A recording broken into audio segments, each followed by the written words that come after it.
I have changed so many things, Monica. Like I was doing all the treatments, diets, lotions, potions. I was driving, hundreds of miles every week. Mm-hmm. I was doing the acupuncture. I was steaming my vagina. I was going to San Francisco's Chinatown to buy a very specific chicken that I could boil weekly. Of course, it had its head and its claws. Okay. So my husband thought I had just completely lost my shit, And so I was doing all of these insane things. And it came to me that, okay, what's the one thing that is out of alignment? What's the one thing that isn't clean, that isn't,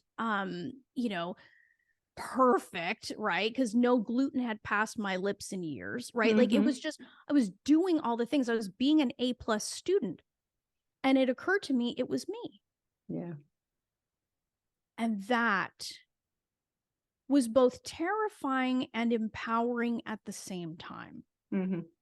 I don't know if you were going to divide that up into percentages. I'm not sure like where that would land, but loving a challenge and being a problem solver and being someone who's not going to take no for an answer. I mean, that was my natural inclination. Like, don't mess with it. That's why I was so successful as a prosecutor, is I was a pit bull.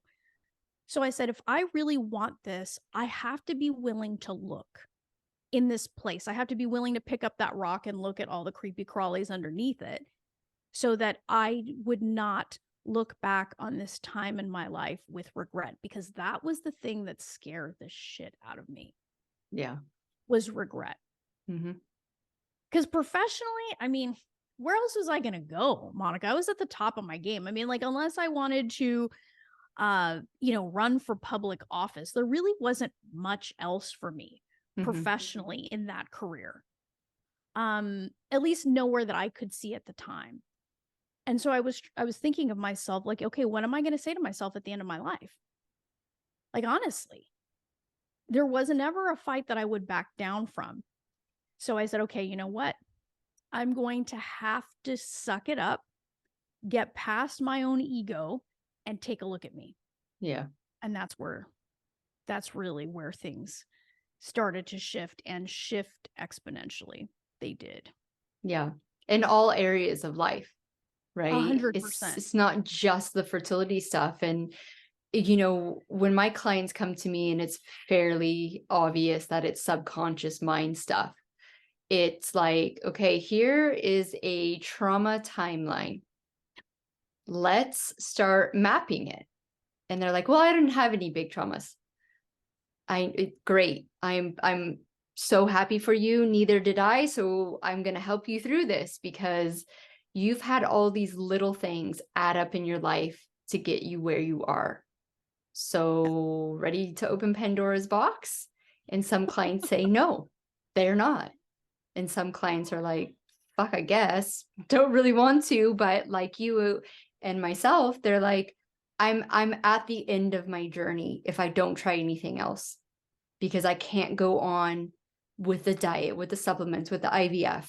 Like, I feel like there's something in me that needs to shift. And what most people willing to keep walking forward realize that it has nothing to do with the pregnancy and the baby, and it has everything to do with their internal worth and self-love.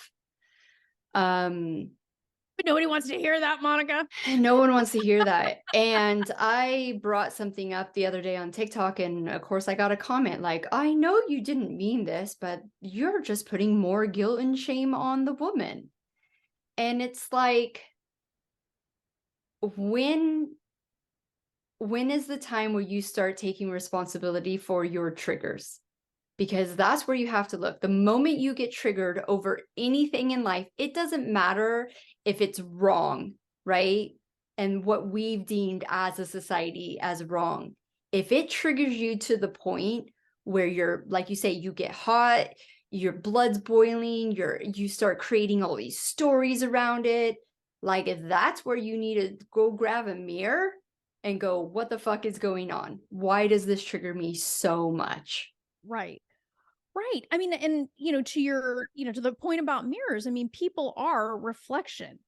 right? Of, the people that you call into your life, the experiences that you call into your life are a reflection of where you're at energetically. It's your frequency, right? You're putting this out.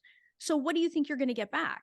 Now, to your point also from a troll that would tell you, you're blaming. No, you're not.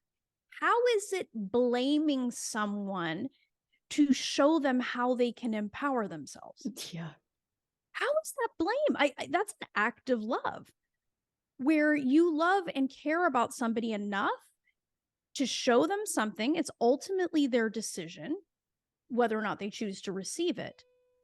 But I think the more problematic thing is to be silent.